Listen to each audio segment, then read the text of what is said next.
L'urbanisation en Afrique de l'Ouest a un taux de croissance absolument gigantesque et l'avenir va voir grandir des villes importantes et voire des mégapoles partout en Afrique de l'Ouest. Donc le problème, c'est aujourd'hui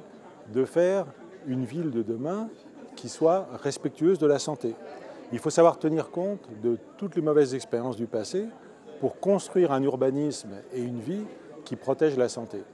Les grands problèmes sont des problèmes organiques de la ville, c'est-à-dire faire rentrer de l'eau potable,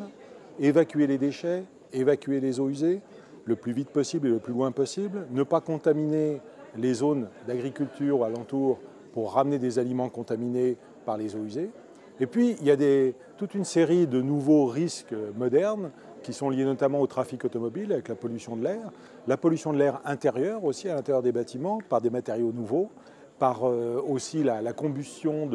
d'éléments solides à l'intérieur de l'habitat. Donc on sait aujourd'hui que la pollution à l'intérieur de l'habitat est parfois supérieure à l'extérieur. Donc toutes ces notions sont mieux connues aujourd'hui et par conséquent, il faut que la ville de demain et surtout ces mégapoles qui vont se développer prennent en compte des transports en commun, permettre aux gens d'avoir un accès aux loisirs, un accès à la santé, pour avoir aussi une possibilité de vivre heureux dans ces grandes villes. Et donc ça veut dire que pour que les solutions arrivent, il faut enseigner aux enfants ce qu'est la protection de la santé par rapport à la ville et à l'environnement. Il faut mettre en œuvre des méthodes de mesure